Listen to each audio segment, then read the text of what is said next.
the third episode of the eDuck podcast. I'm Robby Boydstun alongside Erik Skopil. Hearing those beats from the heavy heaters. Mario Gadini, Major Oni. Sounds good as usual, yeah. Oh, yeah. Thank you once again, guys, for giving us a little bit of your music to play on this podcast here.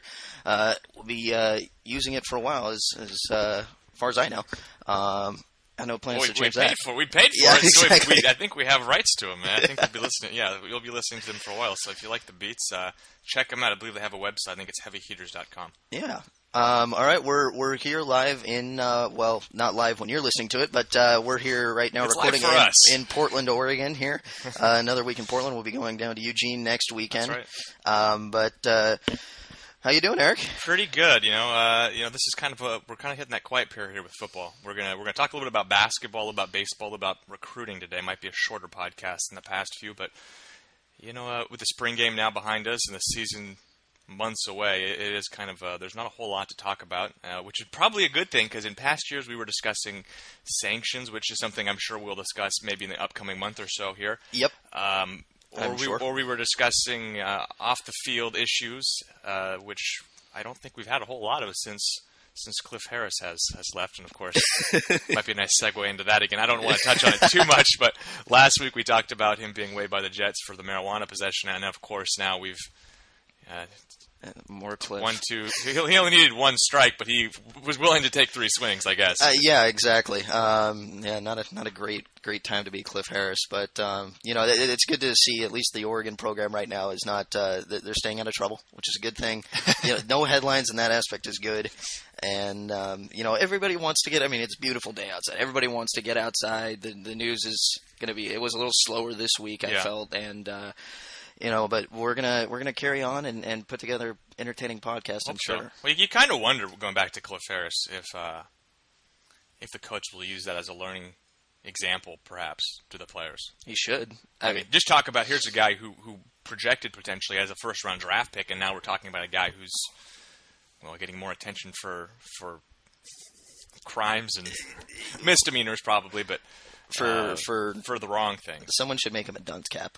That's my thought. He needs the dunce cap, yeah. He does. And that brings up, when I graduated from high school, I got a book, and I feel like it applies very well to this situation called "Talent is Never Enough," and I think that rings very true when it comes to Cliff Harris. He had all the talent in the world, and it just all down the drain because of bad personal decisions. But, he's young. Hopefully he can turn his life around doing something else. You say life around. I think that's the key word, because I think it's safe to say career, at least on the football field, probably over. Yeah, I would. It's too much of a liability or a risk at this point to take the chance. You're going to have to stay away for a little while if you ever wanted another shot at it, and even then it's a long shot. But, yeah.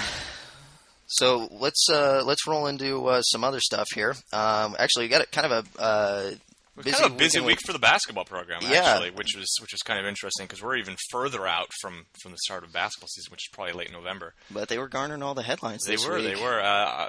First off, obviously, the big news: Mike Moser transferring in from UNLV, former Portland High School or Grant High School in Portland, basketball player, coming home. Yeah, the University of Oregon, which is exciting. Oh, and that's big news around this state. It's always nice to keep the good players in state. I remember, Kevin Love, Kyle Singler, both of them going out of state, and that was a huge deal up here. Even Moser when he left, yeah, when he chose to go to UCLA, which is where he started his career, was a big disappointment at the time.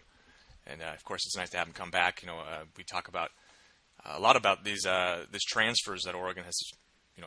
I don't know, Dana Altman has done a great job of bringing in all these, been very fortuitous with the transfers. And we'll get to the transfer rule, which is perhaps changing in a moment here. But Mike Moser, another guy who will be added, and then Tarek Black from Memphis, another guy being discussed, another post player who could fit into the Oregon lineup there. They're lacking a little bit up front, which is of course, I think a lot of question marks this offseason were, who replaces Kazemi and who replaces Woods and Singler and Emery? And I know those guys, Emery and Singler, not as much front court players, but players who played big roles last year. And with Oregon style of play, you have to be worried about size. This team under Dana Altman has become a lot more physical than it was under Ernie Kent. There was a lot more perimeter play, especially towards the end there with Kent.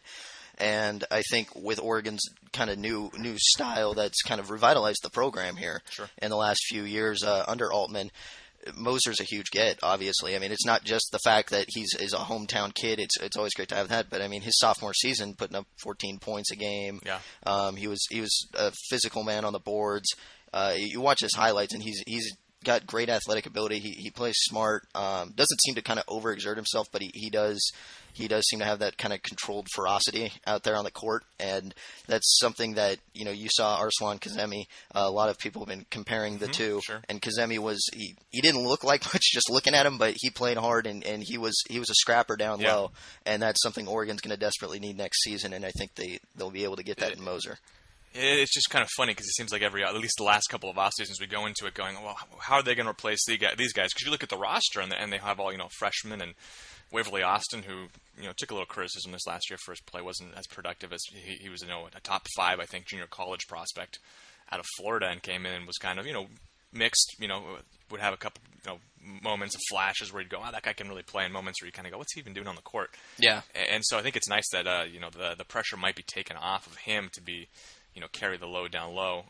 Bringing in guys like Moser and Tarek Black, and of course Ben Carter, who I think projects to be a really good player 4 years. Yeah, I do too. And I think that this team now, Daltman's trying to put together a lot of depth, much like an Oregon football team. If these guys, when you're able to, in college basketball is a game where you've seen in the past that it can be dominated by a couple players. Sure. If you have 2 good players, that might be enough to That's to what makes propel college you basketball. along. It's so fun. You got Steph Curry. I just think back to Steph Curry at Davidson. We see him now doing the same thing with the Warriors in the playoffs here. But at Davidson, you get one good player who's having a good shooting night, who plays well, and you can beat just about anybody. And then you look at that UConn team that was carried predominantly by Kemba Walker here a couple years ago, all the way to the title championship. Again, that's when you have a team with depth where you're kind of spreading the love around, and Oregon did that very well last year. Obviously, there was a little bit of a hiccup with Dominic Artis after his injury. He never kind of quite got back to where he was beforehand. But Jonathan Lloyd did a good job stepping up, and for a guy who you watch him. I remember being at the Cal game and down in Berkeley, and he seemed a little tentative. You could tell he wanted to be aggressive, he wanted to take over, but it wasn't there yet. And he got more and more confidence as the season went on, and that allowed for another player to develop, which gives Oregon another weapon. Lloyd wasn't like that at the beginning of last season, the way he played at the end of the season, and he was a big spark. And I think with Oregon being able to put together this depth, you got more players coming in next year, and more good young players. Yeah. We've talked. They're dual sport players, but the Robinson twins that are coming in who will be playing Erik football.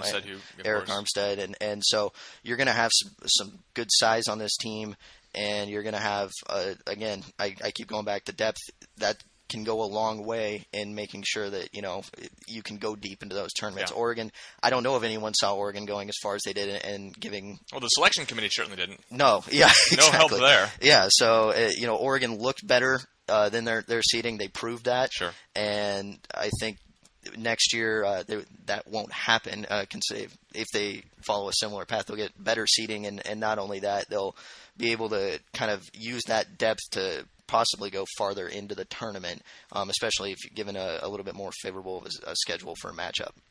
Well, and one thing that you touched upon, perhaps getting more favorable seeding, 3 key non-conference games were released, or at least part of this non-conference schedule. At least I'm not sure if you've seen this. I have not yet. The 3 game, and I'll attribute this to Andy Katz of ESPN again. Oregon will take a tough road trip down here to Ole Miss, to Oxford, Mississippi, and play the Rebels. Marshall Henderson, Bizarro Jimmer, as they call him. Yeah. If you haven't watched him play, he's pretty fun. He puts up a lot of shots. Also has a very interesting Twitter account. That's what it all comes back to, huh? Well, he's a character. We'll call it, So. Very much so, but lethal shooting ability. I got to give it. The guy's got a lot of. He's kind of like a college version of J.R. Smith. Just incredible confidence in himself, no matter where he's at on the court. It doesn't matter if he misses 12 shots. He still thinks he's going to make the next one. And Ole Miss figures probably to compete for an SEC championship. Of course, Kentucky will be the predominant favorite, and Missouri would be right there as well. But Ole with Miss, their group of one and dones, with their yearly crop. Yeah, with their 6 5-stars. Yeah. Well, again though, but the SEC outside of, if you get Kentucky, now granted, Noel going down, that was hurt, but that hurt them, but they weren't playing all that well. They were struggling last season compared to other teams that Calipari had put together in the past that came in with one and dones. I think that the SEC, and considering that's not as strong of a basketball conference, when you look at it, they dominate football, but there's, you look at the SEC basketball, it's not commonly It's been Kentucky discussed. and Florida since for a long time, Arkansas was strong on Nolan Richardson in the mid '90s, and there've been a couple of teams that have snuck in there, but there's definitely an opportunity for Ole Miss to sneak in and make some noise. We talked about it. He takes one good player. Henderson's one of those guys, so that's going to be a fun matchup for the Ducks, and that'll probably be a good matchup to watch between Dotson taking on a little bit of a challenge there defensively to take on Henderson. Of course, we're months and months down the road. We don't need to preview it that much, but hey, if we do early top 25, why not do basketball? Yeah, okay. And then the next one is, it looks like they're kind of renewing. I don't know if they're going to call it the Pape Jam, but the Ducks will be hosting Illinois at the Rose Garden. That'll be fun. Which will be a fun game. The Illini, again, figure to be probably competing in that very, very competitive Big Ten for perhaps another championship. Yeah, and you always got to go through so many deep schools in that conference. I mean, you go through Indiana, you go through Ohio State, Michigan State, Michigan Wisconsin, was in the national championship. Michigan, yeah. Michigan, you got Wisconsin makes noise. Minnesota last year pulled an upset. Minnesota bringing in Rick Pitino's son, Richard Pitino. Yeah. So there'll be Tubby Smith. Illinois pulled off the number one upset against Indiana on the delay in there.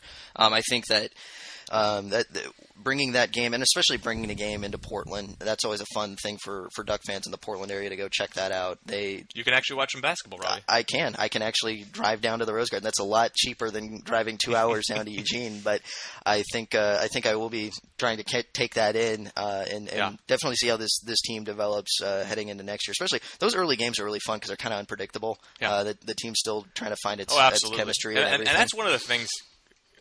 The third game, I'll say it really quick. BYU is the third game they'll be coming to Matthew Knight.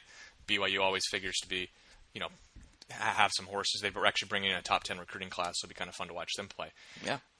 But we talked a little bit about the early part of the season being unpredictable. I think one of the things that's really struck me with Coach Altman is that he's done an incredible job of bringing in just this kind of hodgepodge of, there's this guy from over here we're going to bring in, and from here. And they struggle a little bit to the beginning of seasons. I mean, last year I think they lost, 2 non-conference games, which isn't that many, but these were against teams that I think UTEP, a team they should have probably beaten anyway. Probably. Especially that was at home, right? No, that was at UTEP. Oh, that was at UTEP. That was the three overtime game. What I'm thinking of at home, I'm slipping my mind. They didn't lose one at home, I don't think. They lost to UNLV lost to Cincinnati down in Las Vegas.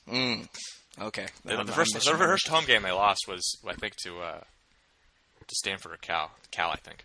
Okay.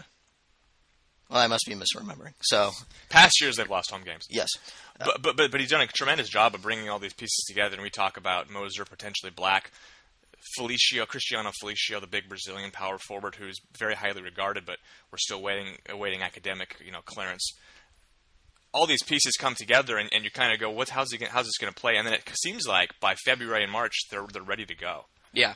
And they're clicking. I mean, the last couple of years, it's just like, people forget, I think, last year, despite not making the NCAA tournament, they were playing incredible basketball in the NIT up until having to play Washington up at Hackett, who was also playing incredible basketball. Washington, of course, won the Pac-12 regular season championship and was not in the NCAA, which is just still think that's ludicrous. And I don't want to be a huge Washington supporter, but I just didn't understand that. That's more of just the way the committee views the strength of the conference at the time. That was. I don't get how you can not win, or how you can win a regular season and still not make the tournament. Especially one of the major 6 conferences. Exactly. But and then of course the year before in Dana's first year they won the CBI. So he's done a tremendous job and all 3 years we're looking at rosters that were decimated by people transferring out. Mm-hmm. Of course the first year 7-8 scholarship players still able to make that run. I think that says a lot about what he's capable of, and probably says a lot about why these transfers are so attracted to coming to Oregon. Dana's kind of become the master of transfer, if you will, and it's kind of exciting because I posted about on this on the website, but it's kind of similar to what Calipari's done with the one and dones. Mm-hmm. And to me, the transfers are maybe almost a safer bet because these are guys who are 22 years old rather than 18. They've got experience playing at this level, so they're kind of a known commodity. What they're going to, a lot of these rankings, we see these guys who are 5-star recruits. A lot of these rankings are based upon AAU play, and they're not necessarily playing the same level of competition. No, right? That's true. And these guys are usually these. I mean, for the most part, it seems like these transfers are willing to buy into the system. I think Altman's done a good job of weeding that out. But we'll see what happens here with potentially Black and, of course, Moser, how they fit in. And I think that's something that's going to be attractive going forward if there's still the opportunity for that to take place. Of course, well, you can touch on that if you'd like. But yeah, well, I just think Altman's just a great motivator. I think his coaching style allows for those people to get comfortable. He lets these guys know how they can work in the system. He wouldn't be going after these guys if he didn't think they would be able to thrive. I think he knows in his head he's putting the puzzle pieces together. Yeah. Obviously, when you bring in guys like Tony Woods or Arslan Kazemi or and these are bigger guys, Olu Ashelu, and DeVoe Joseph was a great pickup for great scorer, good 3-point shooter. And it's just funny just seeing. Oregon's taking other people's, I'm not saying, trash, but I'm just saying, he's taking what they give up and brings it into Oregon and is able to create a winning program out of it. Yeah. And the thing is that you would expect, if you get a bunch of guys who can only come in for a year, granted they are better than a high school freshman coming in because, like you said, sure, they have that basketball IQ knowledge at this level. They probably are a little bit more settled in. They're not as, nervous playing the game. They're more mature. They're 4 years older. Exactly. And I think having those guys, you would expect them to fall off because you're losing that type of maturity. Yet he's able to kind of go out and bring in another player. And if he's going to obviously he's created a habit of doing that. It's going to be fun. It's got to be fun for Oregon fans to be able to go, okay, we don't have to look at the recruiting class. We can look at who are the other teams dumping off this year that we can pick up. But again, and we'll I think this is a perfect time to go into that with the possible exemption or the transfer rule. Mm-hmm. That could be put into a little bit of jeopardy. Yeah. And of course, if you haven't seen, Andy Katz reporting that there has been consideration in changing the rules. I think there right now are certainly 2 exemptions to allow players to. They're not talking about changing the rule of people transferring. People will still be able to leave schools, but they're talking about the not having to sit out a year, which is kind of a new thing that they've put into place over the last couple of years. And I think the 2 exemptions are whether or not the school if the student has graduated, if the new school doesn't, or the new school has a graduate program that they're interested in, and the past school doesn't, they are allowed to transfer within one, and not have to sit out. And the other one is to do with ill relatives. Ill relatives. If you have a relative that's ill within 100 miles of said school, then you're allowed to transfer out without penalty. And so, and that's that's kind of a tricky subject because you can see obviously. That's an emotional thing. You hate to see players, unfortunate circumstances where family members fall ill. They want to be home. They want to be near. That's especially that'd be a distraction. Trying to play basketball, it's hard to play through that, and so that makes sense. But you can also see how that rule could be, exploited a little bit. Absolutely. And especially, and the other way around with the graduate programs. You could also see, it's a little bit harder to probably, fake that, but I don't know. You can see definitely. I mean, Olu Ashelu was a guy who came in Oregon and he took advantage of a graduate program and had a great season for Oregon. He was one of the most physical players on that team and a very fondly remembered Oregon Duck and a guy who helped kind of turn that program around with guys like Joseph and so, but this new exemption rule is going to be interesting how they vote this if it goes to that, and where will they have to sit out a year now, and what does that do for guys like Altman who use who take players and put them right into the system right away? If you got to wait a year, all of a sudden that puts more of a pressure on the recruiting class coming in, more of the players at the end of the bench who may or may not have been a focal point heading into the next season. They've now become that focal point. Sure. So they have to step up a little bit more. So it does cause those coaches to become a little bit more creative in how they get, how they find players, how they can recruit the players, and how they can implement them into their system. Yeah. And of course, talking about transfers with the addition of Moser and perhaps Black, it looks like Austin Kemper is leaving. I don't want to say those are a direct correlation, but the timing of it maybe leads you to believe it. I know people have said it was in the works for a while. It wouldn't surprise me. He was a guy who played probably maybe 40 minutes the entire season, so it's not like he was a guy who was a big contributor. I'm sure he was told, we're going to try to bring in some bigger bodies and give him the option, okay, I'll go ahead and move aside because I'm probably not going to be able to play here. I think he and of course this is interesting. You go back, this was Dana's second recruiting class was made up of Austin, Bruce Barron, Jabari Brown, and Brett Kingma, all of which transferred without playing. I don't know. I'm guessing Kingma probably played the most minutes, and it was probably like 100 minutes last year. Yeah. So that recruiting class totally blew up, totally decimated, and Brown unceremoniously left pretty abruptly, and there are kind of strange backstories behind this whole thing we don't necessarily need to get into, but it is. I think it's really impressive. Well, it's two things. It's really impressive that they've been able to respond to losing basically an entire recruiting cycle's worth of players and still be as successful and have the expectations they do. It also maybe leads you to believe that the evaluation was off on those guys. And hopefully Altman and staff has learned, that these were the type of kids. I mean, obviously, Brown landed at Missouri. Kingmas, I don't know where he's going to end up. He actually transferred to Washington State and then was released from the team or kicked off the team by Ken Bone recently. I think there were some drug issues there while he was sitting out. So Washington State doesn't have a great track record with that. Well, it is legal over there now. It is true. That is true. But that also speaks to, you look at those players, and those were some talented players. Brown, obviously. Brown was a five-star. Brown was a five-star, and he was viewed as the guy who was going to be, hey, there's the future of your program.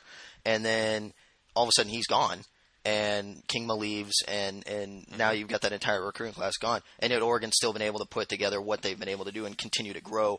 I guess that really does speak to how well Dana Altman not only coaches these guys, but gets them to buy into the message and his strategies. I mean, it seems like he's always got that backup plan. Yeah. And sometimes that was a little bit absent in teams of years past. If you could look at the team and go, if we don't have this guy, there's nothing that's going to help us. With Coach Kent, there was kind of this roller coaster of, I'm going to go out and sign like a top 5 recruiting class. They're going to take 2 years to develop. They're going to be great their junior and senior year. We're going to make it to the Elite Eight. We're going to win conference championships. And then we're going to try to do it all over again. And there wasn't any continuity and consistency there. It was a 30-win season followed by a 12-win season and another 12-win season. And then we're going to win 25 games, and we're going to win 30 games. It always seemed like when the hot seat was heating up, he would deliver with a huge season. Yeah. That's the way it always seemed to me. And it's like, I don't know if they're going to be able to pull off this year. Well, then they would win a Pac-12 tournament championship. And then they would go into the tournament and make a little run. And so, but you're right, there was no consistency there. And even the year after their last Elite Eight run and they were able to make it to the tournament, they had a very poor showing in that tournament game. And then everything just went completely downhill from then on. And so Altman being able to bring in that consistency. You start with the CBI, you go into the NIT, make a decent little run there, and then you go into the tournament this year, first time. Sweet 16 appearance. And you get a Sweet 16 and put together a pretty nice little game against Louisville. They did put a little pressure on them, yeah. and Louisville, won the national title. That correlation means that, if you're looking at the graph, you can only see things going up for Oregon right now. Whereas, like you said, with Kent, it was a lot of up, down, and you're not going to build a stable program that way. And with Altman, they're just in better hands, I believe, right now. Yeah. One thing I do want to clarify is that Tarek Black has not officially transferred to Oregon. That's just a lot of rumors. The rumor mill, of course, wildly predictable, wildly unpredictable. You never really know. No, but it's nice that you can get some information knowing that Oregon is going after him. He was on campus. It sounds like right around the same time that Moser committed, which maybe bodes well. I'm assuming Moser probably made his decision prior to that, and it was just a matter of lining everything up. But Black was on campus middle of last week. It sounds like he will also visit, and maybe already has visited, Georgetown, Kansas, and Duke. So we're with the, speaking of heavy hitters or heaters. Yeah, exactly. They're in the midst of it, and it'd be quite a coup to pull off. Obviously, one of the top, probably the two of the top 4 or 5. I don't know all the guys who are transferring, but I think Moser and Black would be 2 of the top transfers out there and for Oregon to bring them both in says a lot about where I think it just goes back to Altman developing into master of transfer, if you will. It says a lot to what he's built there. Right, and you also got to feel a little bit better looking at the black situation that Oregon was able to pluck Moser away from the likes of Gonzaga. Now, granted, Gonzaga, you got to look at the record. Are you going to trash on my Zags? No, right now? No. I'm doing the complete opposite. I thought Gonzaga played very well. Obviously, the tournament didn't go as well, and a lot of people kind of wanted to point the finger and say, "See."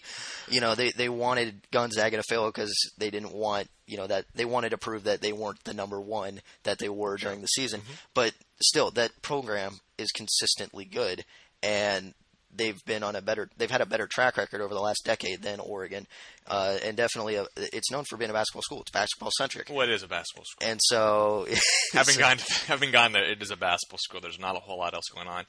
Gonzaga baseball. This would be a really nice transition, but we can talk about it later. Gonzaga baseball visiting the Ducks this upcoming week before the Oregon State series. Does that make you feel a little conflicted? Just a little bit? No. Were you following baseball that much in college? Oh, all my roommates were baseball players. Oh, there you go. Yeah. Okay. So I was I got the ins You were and right outs. in the middle. I know what's going on. I know some of the guys on the team. I don't know if they know me anymore, but I you knew more than the insiders at Gonzaga. Perhaps. And let's not discount the fact that Oregon has also invested a lot more into the basketball program in recent years. Oh, Mac Court, as much as I love that place, there's, in my opinion, because I'm a nostalgia freak, I love those old buildings, kind of the old drafty smells, and it's just like the history in there. I'm like weird Mac Court that. For the smells? Is that what you're telling me? Yeah, exactly. But all right, smells like greatness. No, but the atmosphere and just the way the noise funneled down, it was just such an intimidating place. Sure. And there was very few places in this country that were better to watch a basketball game than Mac Court.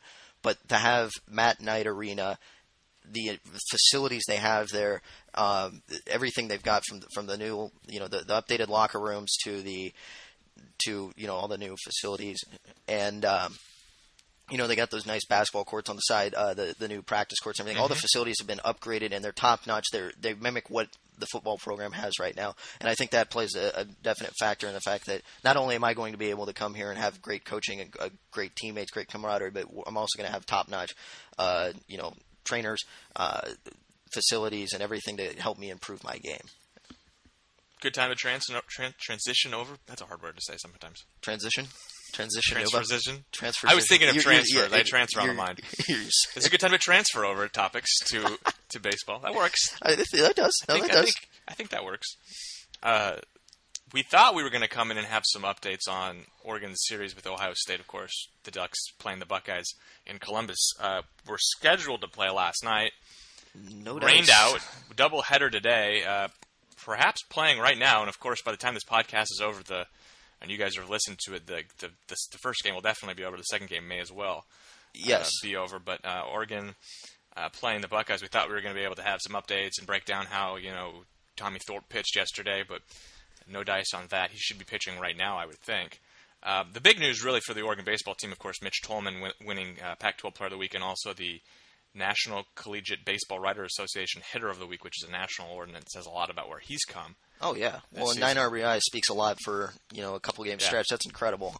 14 RBIs during the week, but 9 up at the Seattle series. Yeah, and another great, great award for the Oregon baseball team. Good for him. And, again, Oregon, it's kind of bizarre because Oregon, with Horton's system, is very bunt heavy. We like to talk about how even with his best hitters, Horton will lay down the bunt if he thinks it's going to lead to a run. And so to see a lot of offensive output is a little bit bizarre from a singular player. You don't see that type of thing from them. This is the third Pac-12 player in the week that's a batter for the Ducks this season. Heineman won it against Cal, and then Healy turned around and won it against, I believe, Stanford after that big series. Yeah, the 2 homers in that one game. So that's 3 guys in, I don't know, the last maybe 5 weeks that have won it, which is pretty impressive. That's a new trend for Oregon. I remember watching those games and going, I'm so used to the 3-2 games to see a little bit more pop in the offense. And I think a lot of that speaks to the growth of these guys. A lot of these guys that are, like Healy, he's been around the program now for 3 years. He's played quite a bit. A lot of those guys got some and the nice thing is they do get a lot of time to come in and play early, especially in Tolman's case. So that's a solid thing for Oregon. I can say right now, Oregon is scoreless in Columbus in the fourth inning. In the fourth? Okay. Yeah, according to Twitter.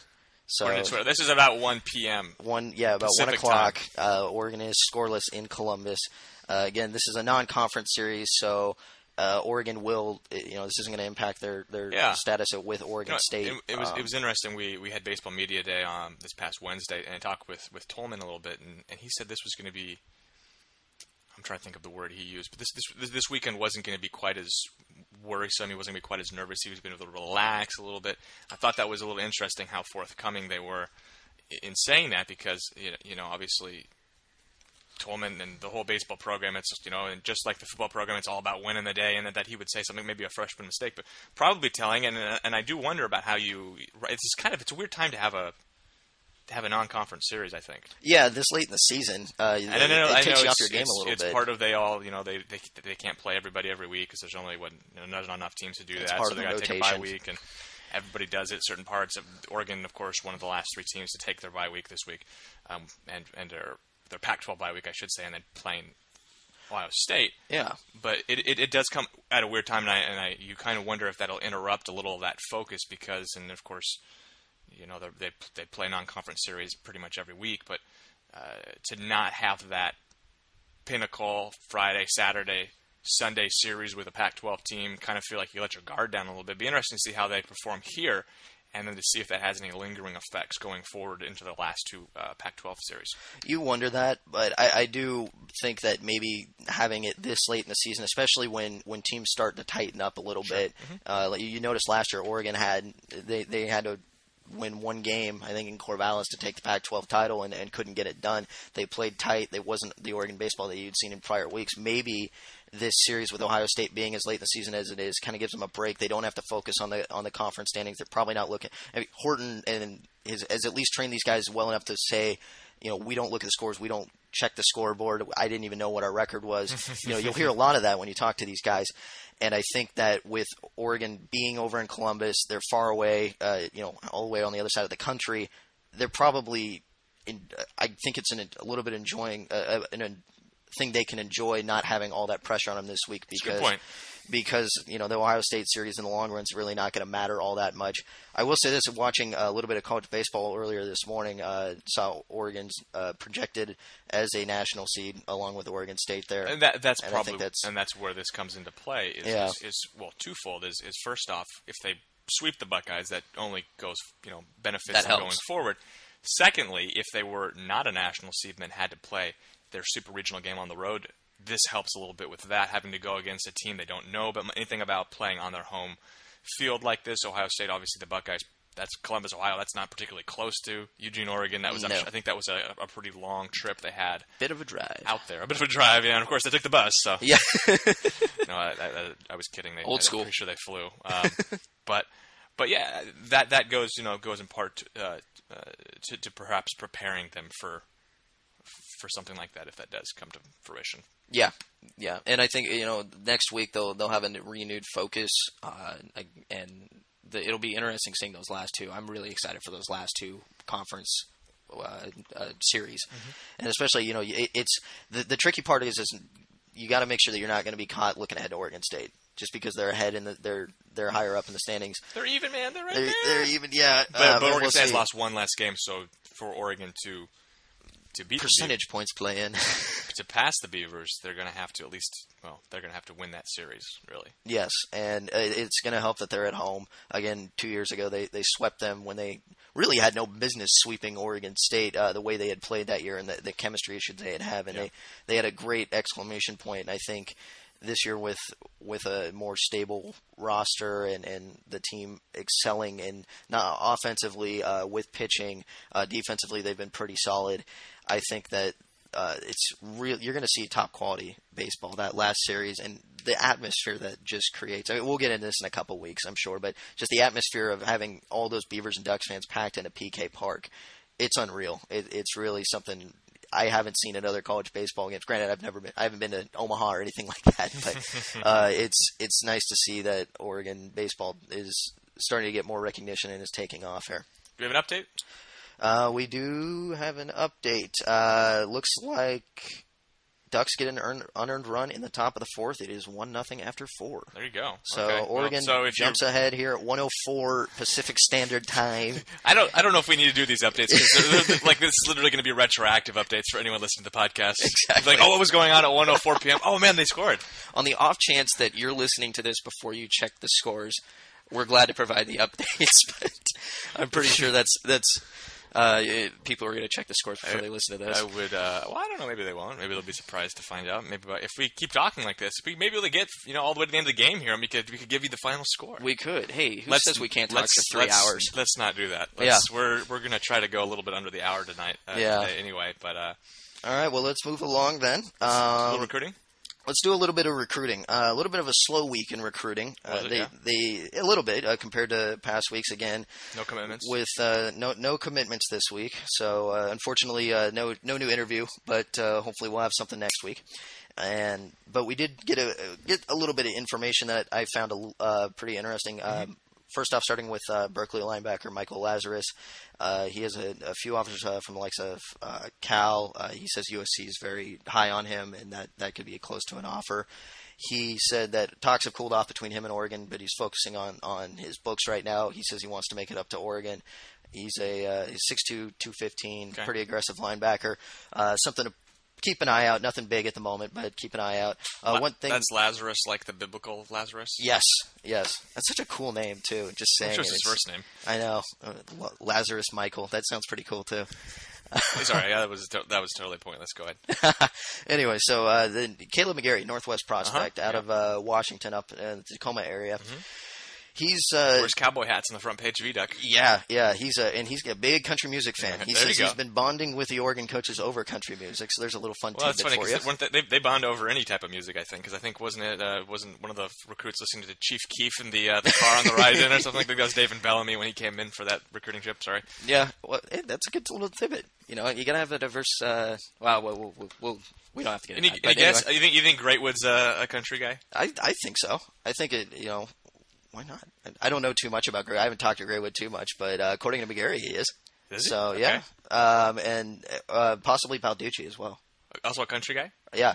Okay. Or not Balducci. Sorry. I was Balducci. Bernardi. Sorry. Those Italians. I'm butchering his name. Those Italians. Bernardi, I apologize. Anyway, so Caleb McGarry has been talking to Oregon, keeping in pretty frequent contact. He got his offer here a couple months ago. Yeah. And he is still trying to visit. He said he wasn't able to make it during spring ball. He's been incredibly busy, but that him and his dad are trying to make it down to Oregon very, very soon. The thing that I found interesting, he was offered as an offensive tackle. Greatwood's very heavy on him. He's a big kid, isn't he? 6'7"? Six. Tall. Yeah, he's 6'6", okay. I think, and very, very big kid, very physical. If you get a chance to watch his tape, he's got great footwork. He keeps everything in front of him.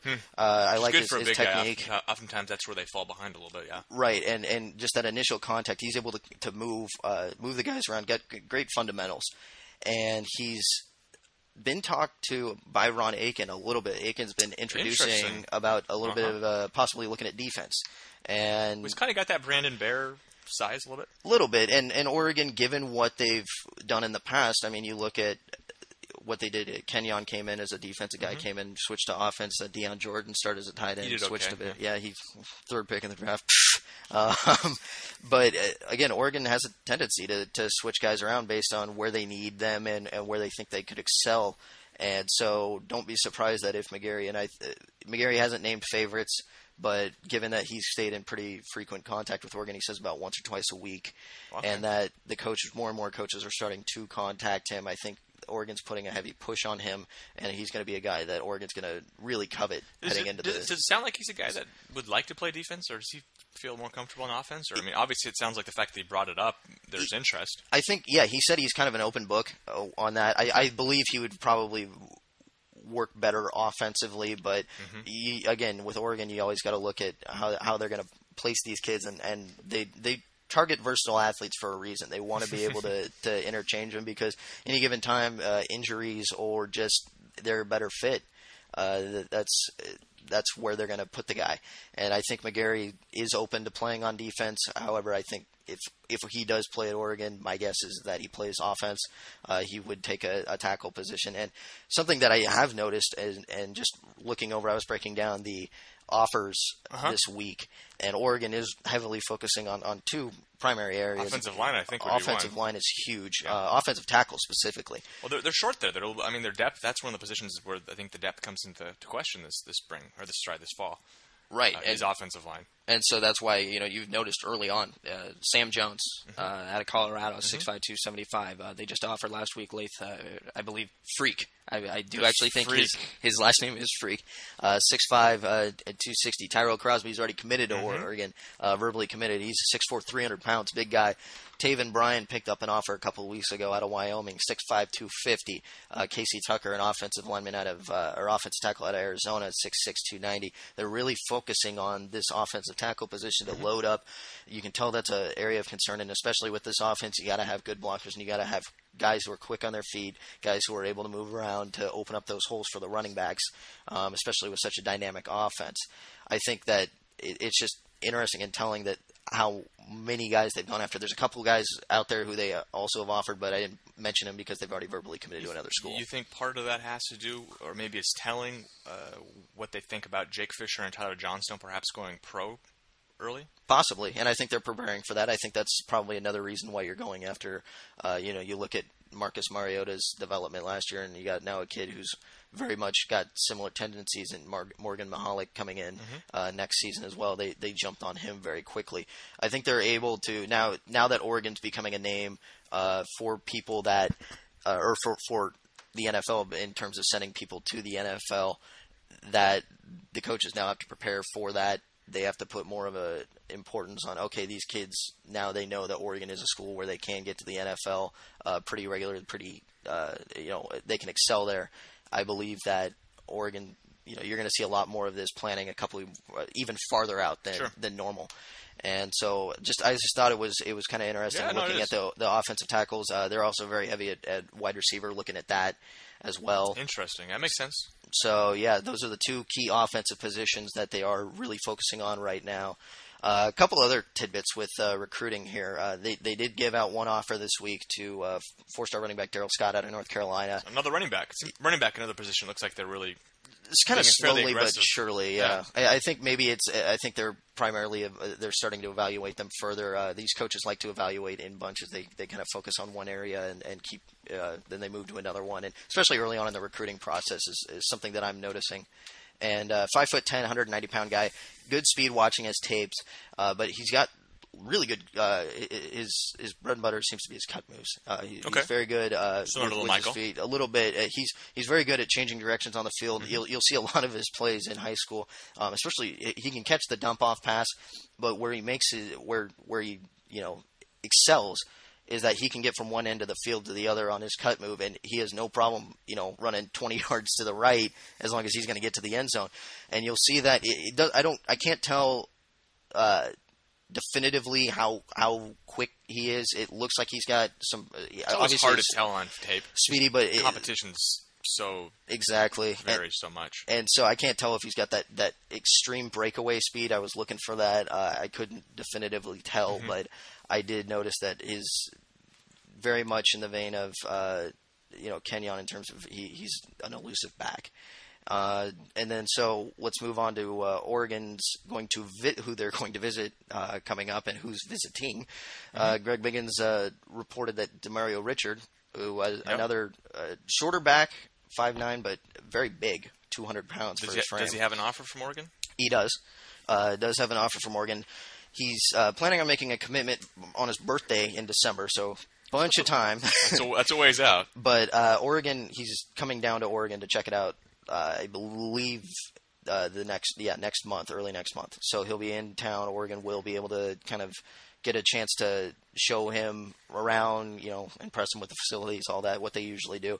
One thing I did pick up from the story is that he seems to be a little bit concerned about incoming sanctions, what could happen with that with Oregon, and how that could impact possibly just what not only scholarships, but what's that going to do with the stability of the program? I think regardless of how stiff they are, or if they're stiff at all, I think just having resolution on that whole thing will really benefit recruiting. I think so too. It's just going to be that sigh of relief. Maybe not that much relief if they get hit hard, which doesn't sound like most people think. But yeah, a sense of now we don't have to worry about this anymore. Let's move forward. Teams can't. Well, that's what I mean by that. Yeah, teams can't use this to perhaps negatively recruit. And is Washington one of the schools that Richard is considering? I asked that because that's one of the schools that that has been notorious for perhaps using that particular pitch. And I think he's visiting Washington around the same time. So obviously that will definitely come into play, I'm sure. But again, it'll be interesting. Again, we can't say anything definitively until we see the final verdict. But Oregon, that's something that they've had to deal with over the last recruiting cycle, and especially a couple recruiting cycles, and with Kelly as well, with the whole Willie stay, Willie go. That was a big problem. And when Kelly left, it did turn into they were able to put in that we've talked about it before, that nice ending to the class, and it was another one of those. Okay, we can put that in the background. Let's aggressively recruit. Yeah, we talked about stability with the basketball program. I think Oregon is in football, obviously tremendous success, but there has been a little bit of instability because there's been the questions about the NCAA, and then there was the questions about how long Coach Kelly would stay. Now that Kelly has left, and it looks like, cross the fingers, that a resolution one way or the other is on the horizon. I think that bodes well in terms of. We've got at Oregon. There's not all these question marks. I'm not sure how much that's affected recruiting, if really at all. But it's something that maybe weighs into the decision a little bit because there were question marks of, who's going to be my coach next year? Right. Will we be eligible for a bowl game? Will there be scholarship reductions, in which case they might have to make some personnel changes? Will I have my scholarship? Exactly. Would I be the one that doesn't I have to give up my scholarship, and do I have to walk on now? Those are all valid questions. And I think, again, once they hand that down and they know, Oregon will be able to devise a plan of attack with that. And I don't think it's going to play out as too big. Well, you know what? I don't want to say anything until the verdict comes down. I'm kind of the same. So so we'll cover that when that happens. But anyway, about Richard. Richard, fast guy, very much the same, kind of like Scott. Very quick feet, great cut moves. His acceleration off of a cut move is what impressed me. He's a bigger back, but to see him make a cut move and then just blast by the defense, that stood out to me. I think that he's definitely – there's a reason why he has that Oregon offer right there. Yeah. And Oregon will have to do they'll probably have to put in a little extra effort there to kind of ease his mind about the sanctions, but he's definitely a top target for them. You get the sense of how many running backs they're going to take this year? It looks like 2 or 3. Yeah, I would say so. Something like that. Yeah, it looks like, I mean, there's obviously only perhaps 2 scholarship running backs, 3 scholarship running backs after this season, depending upon what happens with D'Anthony and whether or not you even consider him a running back to begin with. But you see Marshall, Tyner, and Benoit. Yeah, I think Benoit. Benoit. I always think of Benoit Benjamin when I see that name, that spelling. Benjamin.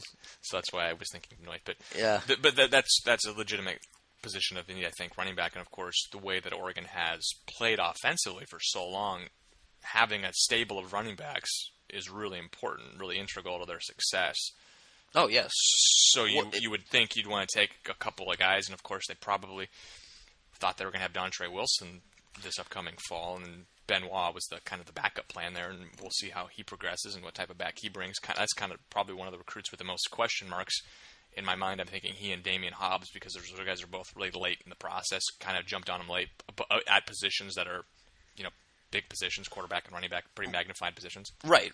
And with Benoit, I've been seeing, especially on the boards, there's a lot more excitement building up about him and what he's going to be able to do.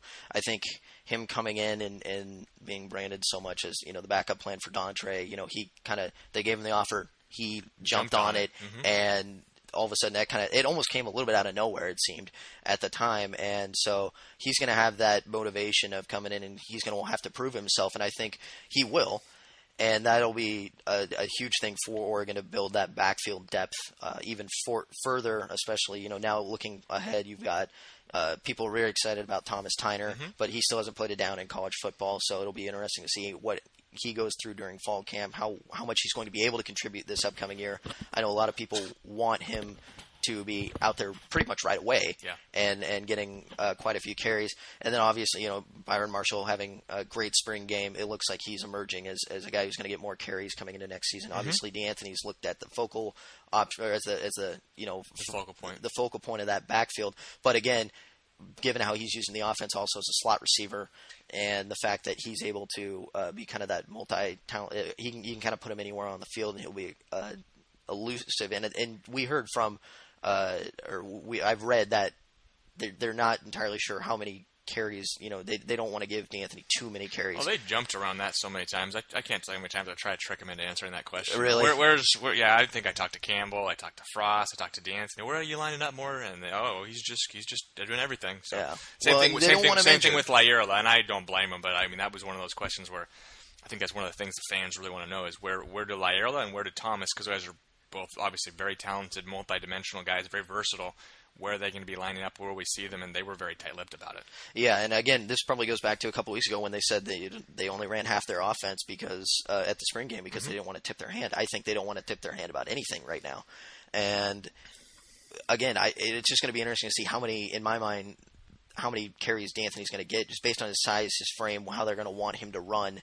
I think that he's going to be you got to keep an eye out for that injury factor, and you don't want a player like DeAnthony injured. And Oregon has had a history of having, fragile players when given too much, when they run them a little bit too much. So I think they're going to want to balance that, especially given what DeAnthony can do in other positions on the field. To be fair, there hasn't been a history, at least that I'm aware of, with DeAnthony.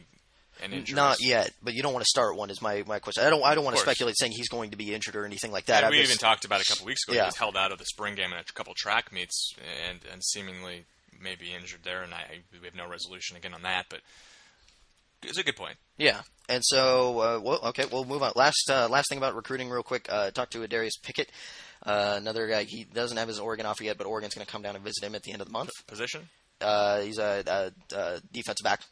So right now hitting. I got to keep you on your toes, man. Yeah, he's hitting. One thing I noted that I think hint George Horton hitting .412 in baseball right now. Okay. 20 stolen bases. We haven't had he's one of those yet. He's a leadoff guy. We haven't had one of those yet. We've had a couple of these guys who want to play basketball. We have guys who play track or run track. They don't really play track. It's hard to play track. Yeah.